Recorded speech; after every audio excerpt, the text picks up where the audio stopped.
He weighed 400 pounds. He looked like he belonged at a buffet.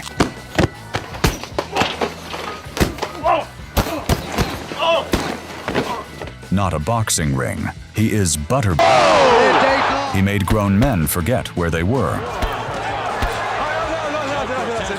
He made the sport of boxing look at itself in the mirror and ask serious questions. His opponent, James. These are 15 boxing knockouts from his prime that genuinely had no right to happen.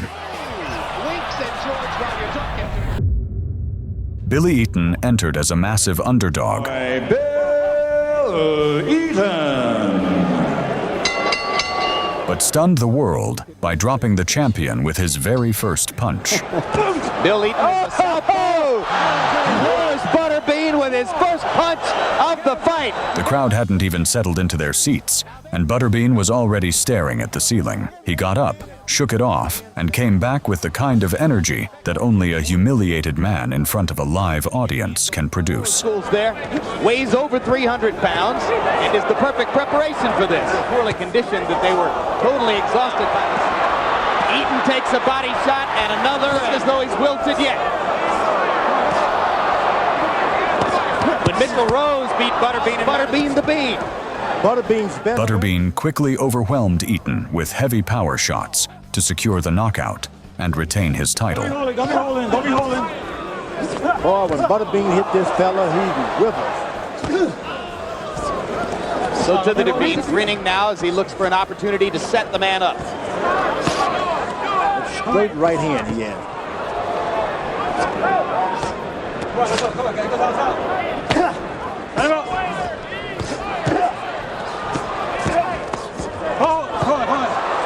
Butterbean is upset, I'm telling you. Butterbean landed a hard left hand, but blood streaming down the left side of Butterbean's face. Would it shatter his career? Eaton lost the fight, yet he achieved the rare feat of actually putting the king of the four-rounders on the floor. It'll be that sucker punch that began the bout. The Cowboy and the Butterbean. A very popular figure in boxing. He really is, and you know, whatever you want to say. Troy Roberts had the misfortune of stepping in front of Butterbean at a time when the man was absolutely locked in and running out of patience for long fights. Roberts tried to establish himself early and threw a few shots that had no visible impact on a man built like a utility vehicle. Says Roberts. He has one round of boxing in his last 15 months. That was a January stand to the late Cody Koch on our show, the four-rounders, and there are the numbers from round one out. Butterbean cornered him, loaded up on that wide left hook, and Roberts hit the canvas before he even processed what had happened. Kind of knocked Roberts off balance, and there's one that's a little better. Yeah, it's Roberts. Very one-dimensional attack, but it got the job done. The whole thing lasted long enough for the crowd to sit down, realize the fight was already over, and stand back up again. Round three.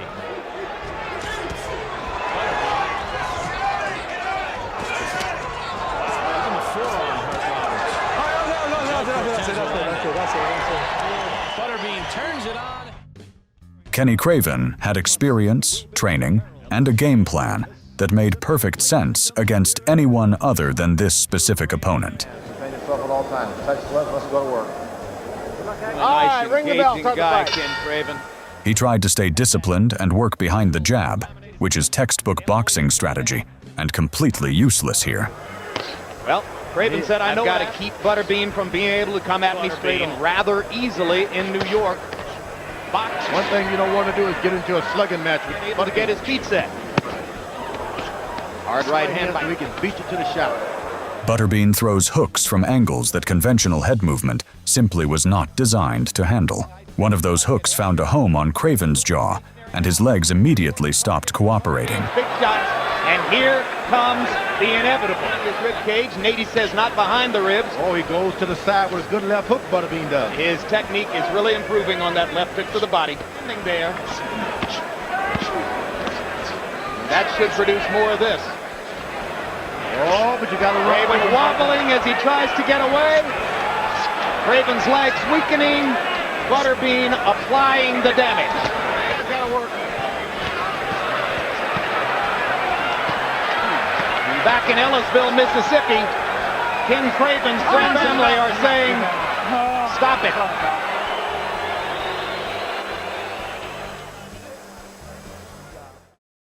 Patrick Graham arrived during a stretch when Butterbean was collecting knockouts, the way most people collect parking tickets. 4 rounds, touch gloves, let's go to work. Nobody on his schedule during this run was there to outbox him. They were there to survive, and Graham couldn't manage even that. He has learned in his 40 fight how he's going to mount an offense.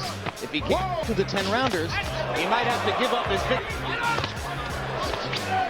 Jab, he can do a lot. And Butterbean counters over the top of the jab. Jab. Boom. Well, and timed it over the second jab. I mean, it's as if to say, all right. 9-fight career. Butterbean backed him into the corner and started throwing those wide hooks with the kind of conviction that doesn't leave room for negotiation. And he winks at George while you're talking to him, and then knocks Graham through the ropes with a body punch. And Jay Nady and Butterbean comes over to hover above George. It's the body punch.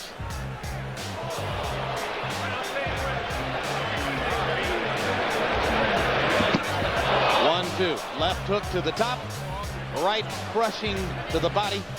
Yeah, and the referee was merciful. Butterbean packed his bags and traveled all the way to Tijuana. Winning over the crowd. And his knockout power was courteous enough to make the trip with him. Tim Burgoon found out that geography doesn't change physics, and a different country doesn't make the left hook land any softer. I used to say it, but I didn't really try and get variation, and he knows Tim Burgoon. We can move fast enough. Things to his repertoire. Yes, he is. Burgoon tried to use movement and stay on the outside, which is the correct answer that still gets you knocked out if you run out of room. Butterbean cornered him the way he always cornered everyone, with patience and without sympathy.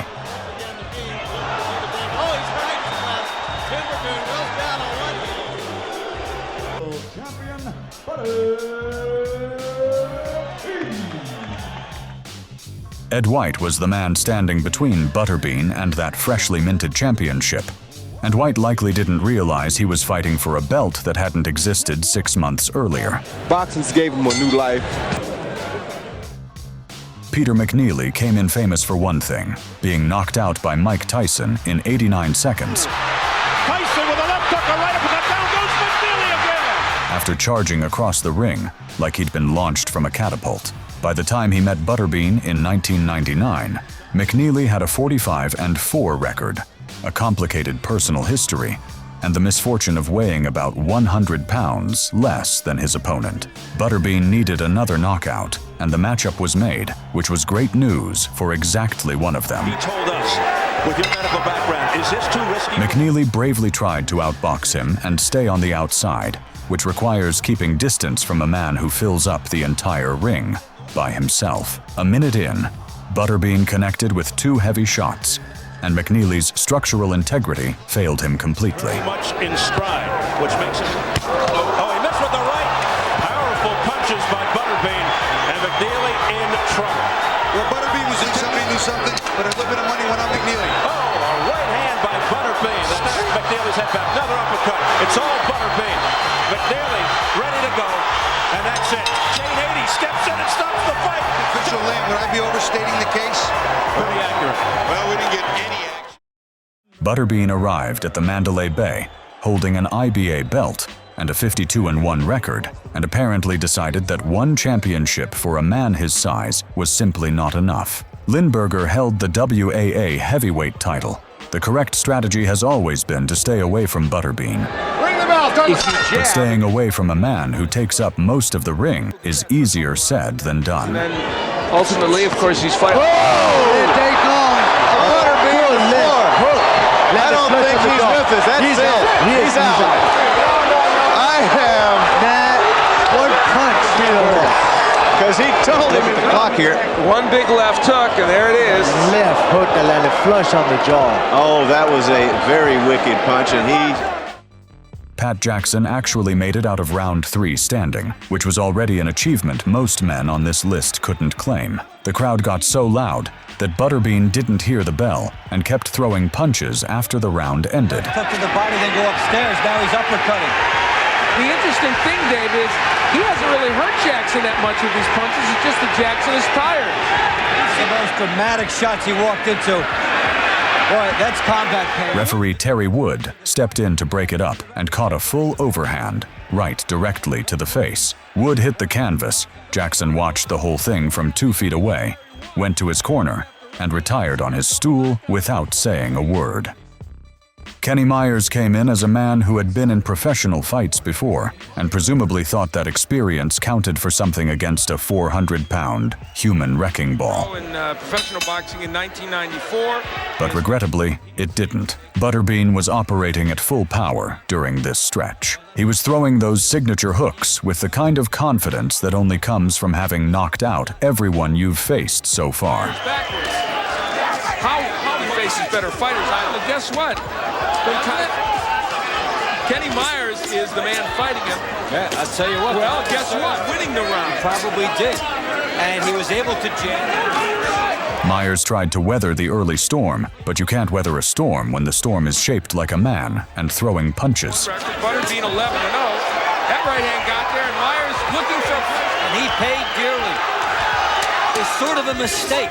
He can win the fight with the jab on the scorecards going against the Butterbean mystique to get a draw. Now, Butterbean hurts him, so the last part of this round could turn things around. Do they carry the round? Myers has won 2 of the 3 rounds. I agree. Well, he's waiting to knock Butterbean out.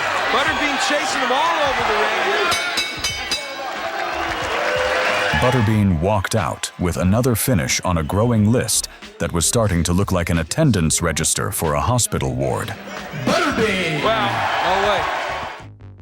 Butterbean spent a big chunk of his prime fighting on the undercards of Oscar de la Hoya pay-per-view events, which meant millions of people tuned in expecting to see the Golden Boy and got a 400-pound man knocking someone clean out as a bonus.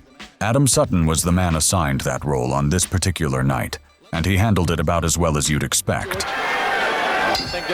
Butterbean closed the distance like a slow-moving freight train that you can't get out of the way of, and started throwing hooks until one of them connected flush.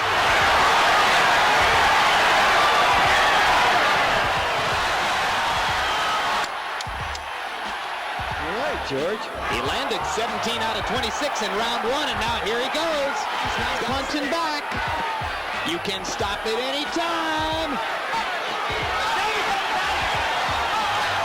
Puts his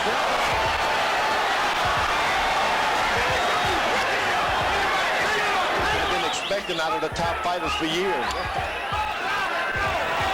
You can knock it all you want, but it's what fight fans expect to see. You make a doggone good point, George. Scott Linberger flew in from Dubuque, Iowa, to challenge Butterbean for the IBA belt, which is either very brave or very poorly researched. And he's never been. He actually threw punches back, which already made him more interesting than half the opponents on this list. Butterbean treated that effort the way he treated every challenger. He just walked forward, cut off the ring, and started loading up. The title stayed right where Butterbean left it, and Linberger's challenge ended the only way Butterbean challenges ever ended. Right hand puts Linberger down. I guess not, Doug. One punch, Linberger had owned the whole round. And he's telling referee Bobby Howard that he's okay and trying to survive the rest of the round. If he can't move now, forget it. You consider basically he's a cruiserweight, but now he goes down just getting pounded too much to the body, and he finally weakened, and he might make it through another round.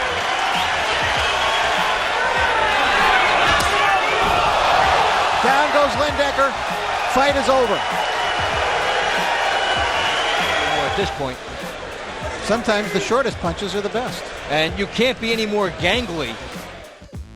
James Baker climbed into the ring and got knocked out in 18 seconds, which is barely enough time to unlace your shoes. Okay, shake hands, come out boxing. Butterbean crossed the ring, threw one combination, and Baker hit the canvas before most of the crowd had even found their seats. That's what he feels the fans like to see. And he is all over his opponent, James Baker, out in the first in his last 4 fights, and this one is over. Jackie Beard walked in thinking he had a real shot, which is a brave assumption when your opponent weighs 400 pounds. Also out of the tough man competition. Butterbean crossed the ring and got straight to business with no warm-up needed. The hooks came in heavy, and Beard had no answer for the angles they were coming from. One clean shot landed, and Beard's legs sent in their resignation letter immediately. Another night, another man added to the very long list of people who climbed into that ring and immediately regretted the decision. I know, it's what I was trying to say is this man really does punch hard. There it is, good shot. So did you enjoy watching a 400-pound man from Alabama make professional boxing look like a personal inconvenience? Subscribe and like this video. We recommend you watch this video next.